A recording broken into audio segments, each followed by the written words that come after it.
The Hidden Leaf isn't very good with friends. It never has been. Konoha has never played nice with others, which is likely why 4 world wars broke out. That was something that always irked me about Konoha.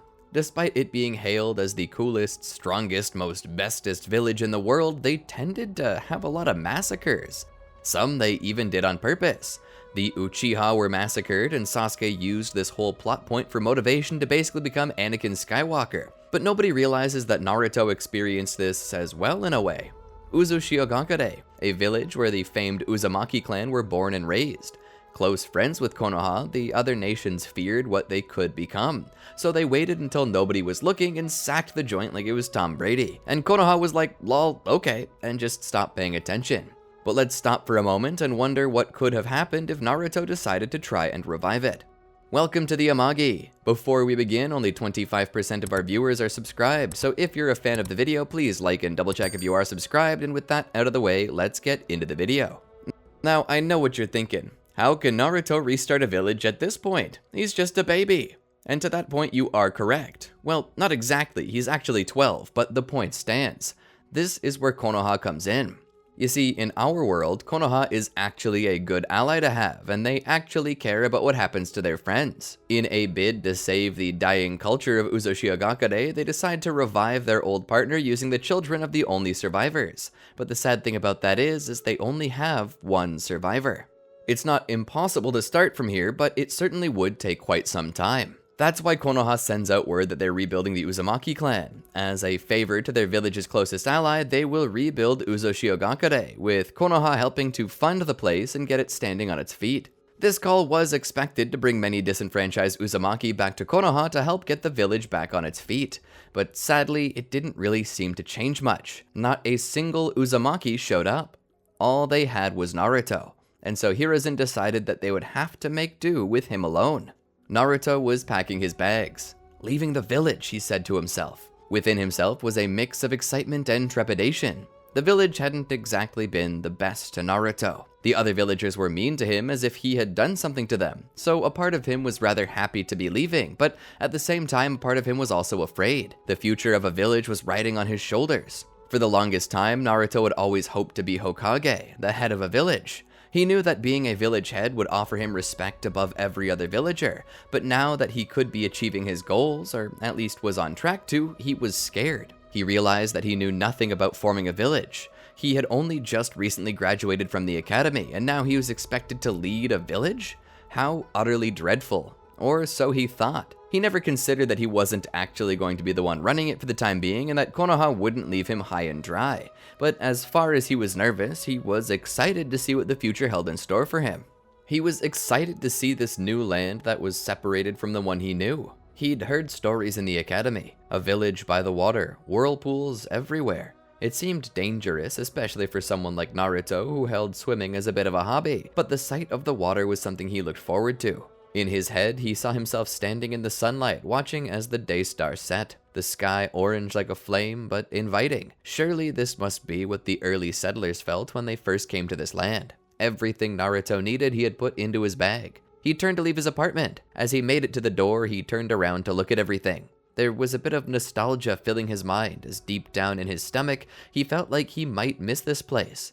Despite the memories here being less than ideal, this was the only home he had ever known, and the concept that he would never see these rooms again nearly brought him to tears. He tried to distance himself from it. "It's just a house. It served a purpose. Now someone else can enjoy it," he said as he puffed out his chest. He exited the room, closing the door behind him and locking it for the last time. As was his habit, he twisted the handle and pushed on the door to ensure that it was actually locked, and of course it was. This was the last time he would do that. He shook his head and turned around. He made his way down the stairs to the front desk where he turned in his key. Stepping out of the building, he saw a small entourage, a group of skilled shinobi and intelligent individuals, those entrusted with helping Naruto get the village going and helping take care of him as he did. Among these were 2 particular shinobi. One was Ebisu, a special jonin who had been in charge originally of teaching the Third Zone grandson, and had now been assigned to Naruto to help teach him how to properly become a shinobi, and how to properly run a village. Beside him was someone more familiar to Naruto, Iruka Umino. Naruto originally had a rocky start with Iruka, but after the arrest of Mizaki, the two had grown closer. Iruka was the closest thing Naruto ever had to an uncle. "Are you ready, Naruto?" Iruka asked. Naruto nodded. They began to walk away, but as they headed toward the village's exit, Naruto stopped them. He saw Ichiraku ramen. "Ramen? Didn't you eat before you left?" Ebisu asked. Naruto nodded. "I did, but..." Iruka looked to Naruto and then to the shop. "You'll eat it again. This isn't the last time you'll ever be in Konoha." Naruto nodded. "It's just gonna be a while." Iruka couldn't hide his solemn smile. "I think we can make a short stop." Iruka led the group inside. They all sat down by Teuchi's bar, to which the man looked back in surprise at how many people had shown up to his little restaurant. "What can I do for ya?" he asked. Iruka then spoke. "A couple of bowls of your finest." Teuchi nodded. He then began to pull some freshly cooked ramen out of a pot and put it into a couple bowls. He presented it to Naruto and Iruka. Iruka put the money down on the table and thanked him. Together, Naruto and Iruka slurped the ramen down. Naruto enjoyed this so much. This place held a lot of memories for him. The shop owner. This was getting harder. Despite how much he hated how the village had treated him, he was being forced to walk down memory lane and view the best parts of the village that he loved. He had originally come to this place a few years back. He recalled the memory vividly. It was raining and Naruto was lost, not in body but in mind. He had experienced so much hate that day that he had begun to lose faith in humanity and in his own value, in his own reason for being. He passed by the place. As he smelled the food, he was intrigued but dared not enter. That was when a kind hand beckoned to him from within. At first, Naruto was startled. He attempted to hide, but that was when a voice asked him not to go. Naruto was lured in by the kind man. Despite his suspicions, the man did not seek to harm him. Instead, he provided a bowl of ramen to him on the house. It was the best thing Naruto had ever eaten. Not just because he loved ramen, but because of what the ramen represented. Someone who would care enough to take a small financial hit just to see him smile. In most cases, even if Naruto's smile were free, others didn't wish to see it. But not Teuchi. He had essentially paid to see Naruto smile. Thinking back on it, Naruto found himself crying into his bowl. Iruka put his hand on Naruto's back and gently rubbed it. "It's okay, Naruto. Moving can be hard, especially when leaving the only home you've ever known, but I promise it gets better." That was when a second hand was placed on him, a large and rough hand resting on top of Naruto's head. Naruto looked up to see Teuchi. "It means a lot to me that you'll miss the ramen this much. I might just have to make a special trip to Uzushio just to deliver it to you." Naruto was touched. "You'd travel all the way to Uzushio just to see me?" Teuchi gave off a bit of a laugh. "Of course. You think I'm not gonna provide for my best customer?" Naruto began to cry again. Teuchi coming around the bar just to give him a hug. "Be strong, Naruto. You're gonna change the world for the better. I just know it." After the meal, Naruto bid Teuchi farewell and the group began to leave. As they made it to the exit, they were stopped once again. It was Hinata. "Naruto!" she shouted. Naruto looked back. "Oh, hi Hinata. What's up?" She came to a stop to catch her breath. "You're leaving today?" Naruto nodded. "You didn't know?" "I did know," Hinata said. "I just didn't know it was today." Naruto scratched the back of his head. "It's okay. I kind of forgot too." She stood there for a moment. Naruto then spoke again. "So, you come to see me off, or?" Flustered, she stood there and muttered through a stutter, "Yes." The moment became even more awkward when she didn't continue talking. "So, goodbye?" Naruto asked. Hinata, so terrified, didn't say anything more. Naruto nodded his head and turned around. "See you later, Hinata." As he began to walk away, Hinata felt her heart beginning to shatter. The very love of her life was walking out of the village, and as he did so, she knew that he didn't know. She had, for so long, secretly admired him, but never had she told him. Now the time was up. She had no more chances to tell him, and this likely would be the end of her dream. Tears welled up in her eyes as she looked down at her hands. There was a little red muffler there, the same that had been shredded years earlier as he'd protected her from bullies. She'd stitched it back together personally. This was a labor of love, and just like her love, he would never know she had it for him. She looked up to see Naruto's back as he continued to walk. The tears in her eyes dripped down her cheeks as her body was overcome by courage. She felt as if she were fighting the Third Shinobi World War all by herself. She was out of options. She had no choice but to tell him. Starting to walk behind him, her speed began to increase slowly into a trot.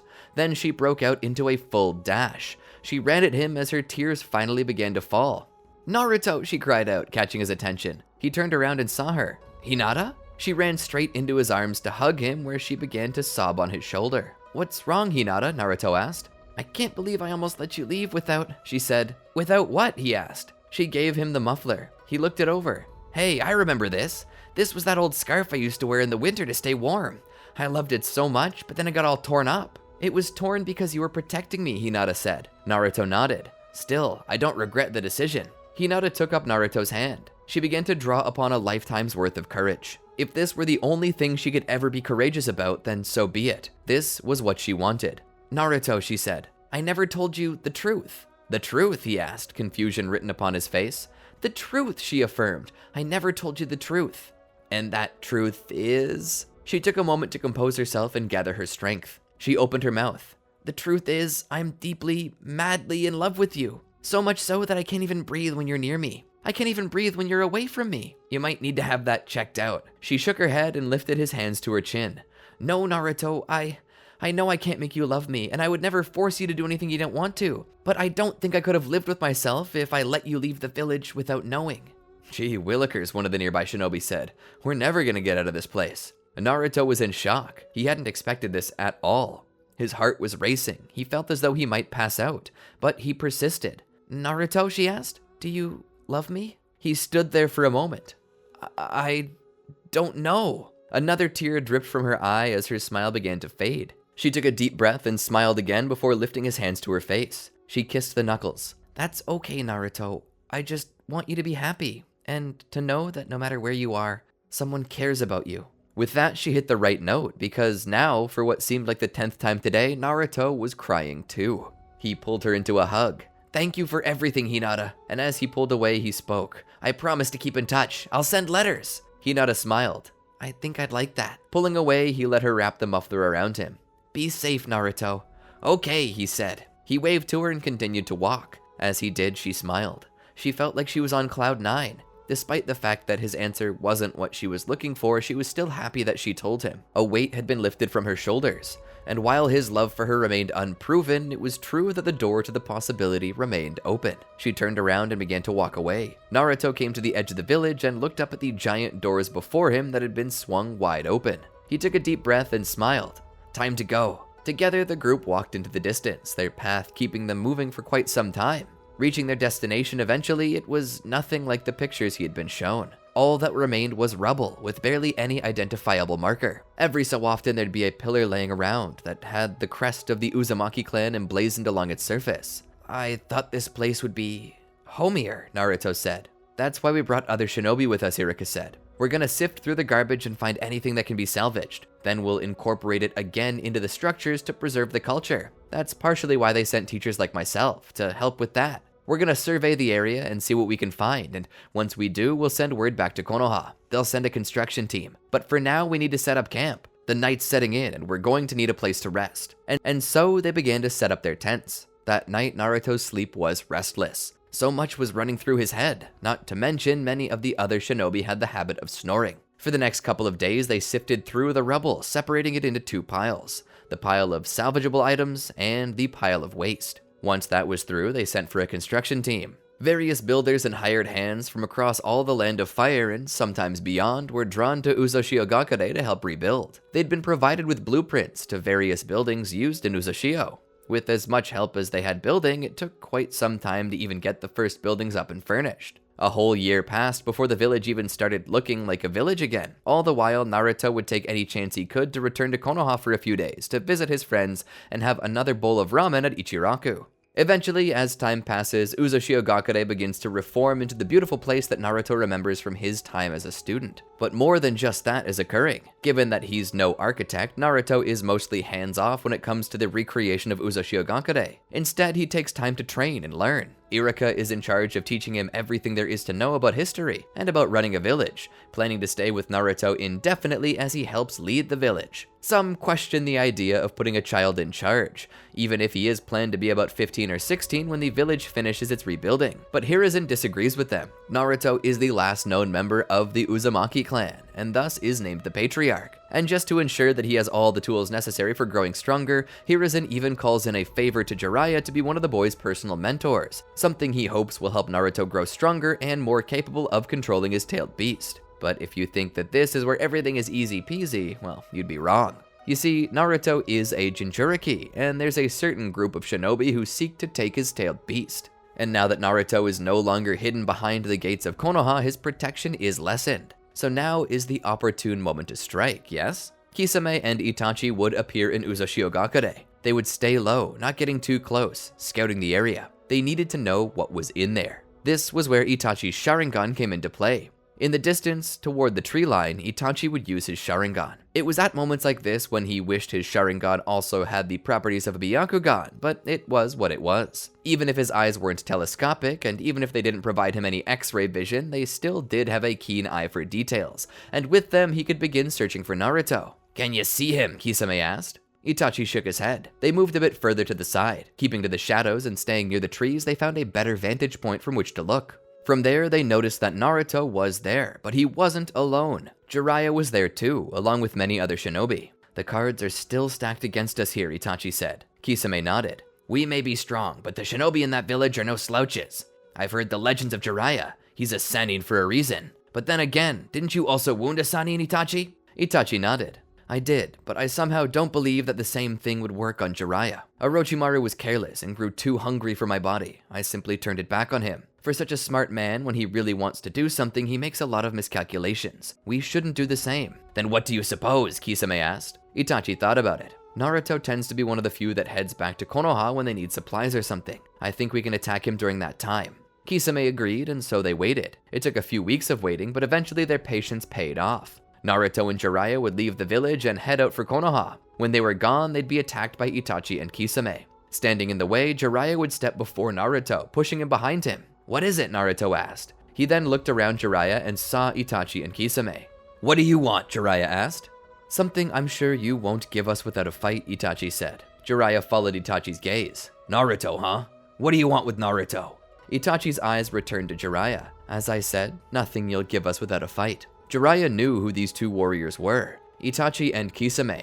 Both were missing nin from their respective villages. Itachi was well known for betraying his village and killing the entirety of his clan save one runt, and Kisame was a former member of the 7 Ninja Swordsmen of the Mist. He was the current holder of Samehada and had betrayed his own country when he had attempted to overthrow the government there. If they were here for Naruto, then it couldn't be for a good reason. That being said, while he did respect his own strength, Jiraiya felt deep down in his heart that it would be remiss to ignore the strength of these two, especially when being taken on together. He began to evaluate their abilities. Having witnessed Itachi's Sharingan, he knew that eye contact with him was a no-go. With that, he could likely avoid any ocular-based genjutsu for the time being. But then there was the likelihood that this guy had Mangekyo-based abilities. Jiraiya had read about the Mangekyo Sharingan and its known abilities. They always came with 2 unique ones and 1 common one. The common ability was Susanoo, which would form a chakra avatar, a thick shell that could tank many types of attacks. But then there were the other abilities Jiraiya didn't know, and that made them wildcards. Considering he slaughtered everyone in his clan, and that made him stand far superior to everyone in the Uchiha clan, which was already quite formidable. Itachi was not to be trifled with, and as for Kisame, being a member of the 7 Ninja Swordsmen of the Mist, this meant that he was one of the best users of Kenjutsu in all of the Land of Water, being unrivaled by any save the 6 other members. Considering that he easily carried and swung that blade with ease, it told Jiraiya that Kisame had strong physical strength, but that didn't count the special abilities added by the blade. Samehada, also known as Shark Skin, was a blade that seemed sentient and also had a voracious appetite. It tended to eat chakra, which made using ninjutsu against it something very difficult to do. But Jiraiya had a plan and was eager to put it to the test. As he waited there, he began to enter Sage Mode. Once he had entered enough, he would summon Fukusaku and Shima to his side and they would fuse with him. Kisame was itching to fight. The smirk on his face that always seemed to be there only grew wider by the moment. Itachi, on the other hand, remained as somber as he could. Getting into a defensive position, Jiraiya told Naruto to stay back and only fight if he needed to defend himself, and should he need to defend himself, to remember everything that he taught him. Naruto agreed. Jiraiya struck a dramatic pose and dared them to face off against the legendary Toad Sage of Mount Myoboku. Itachi would throw shuriken at Jiraiya, which he would deflect with shuriken of his own.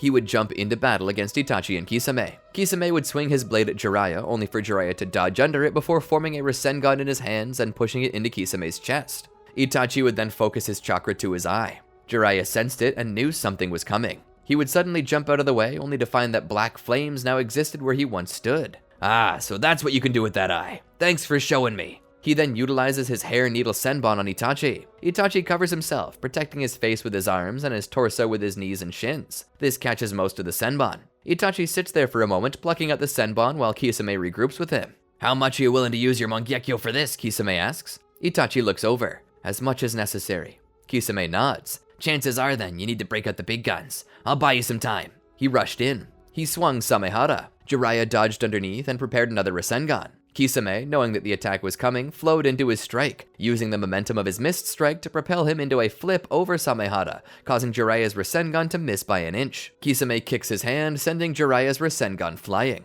Exploding behind them, Kisame takes advantage of the situation and attempts to absorb the chakra of Jiraiya, letting Samehara bite onto Jiraiya's arm. Jiraiya lets out a cry, much to Kisame's delight. "Maybe you don't need your Susanoo after all, Itachi." Jiraiya then begins to smile, much to Kisame's dismay. "You just fell into my trap." He gripped onto Samehara and dug in so Kisame couldn't remove it. Samehara continued to feed on the sage chakra Jiraiya was presenting. As this happens, Fukasaku and Shima continue building sage energy to ensure that Jiraiya doesn't run out. Samehara continues to devour sage chakra until it starts to change form. "What are you doing to Samehara?" Kisame demands to know as he pulls on his sword but fails to free it, and slowly Samehara turns to stone. As it does, Jiraiya jerks himself free from its rocky maw before smashing the blade, shattering it to pieces. Jiraiya would then weave some hand signs. "Sage art Goemon!" he shouts as he begins to fire toad oil from his mouth.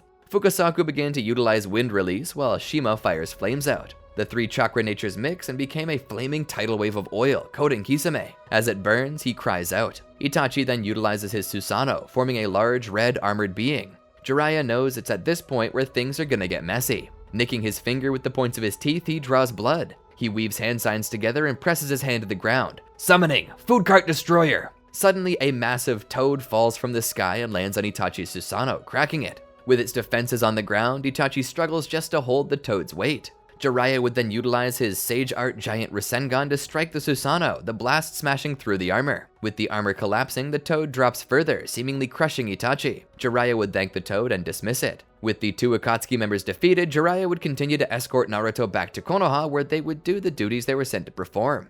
Before leaving, they're sure to stop by Hiruzen's office and let him know that Naruto was nearly attacked. Hiruzen would listen to what they said and promise to send more shinobi to guard them. With more guards, security went up, and not much seemed to happen after that for a couple of years. In the blink of an eye, 3 years had passed. Naruto, now 15, looked out upon Uzushiogakure, pleased with the village's progress.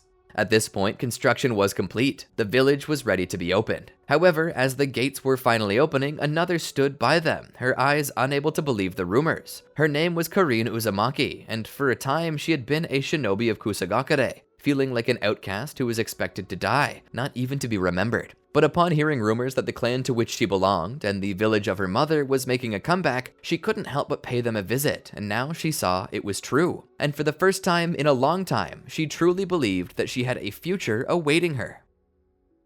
And that's where I plan to call it for the day. I hope you enjoyed it. Honestly, when I first started making this video, I wasn't quite sure where to take it. After all, why would Naruto create another village, and how could he make a serious one being so young? Who would even follow after him? Then I realized he didn't need to make one from scratch. He already had one connected to him that needed to be brought back. I hope you enjoyed this video. If so, be sure to let us know in the comments. We love to hear from you. Be sure to like, subscribe, and ring the bell to be notified about our latest videos as they drop, and while you wait for those, here's a few others from our channel that I'm sure you'll love. Anyway, until next time, peace out.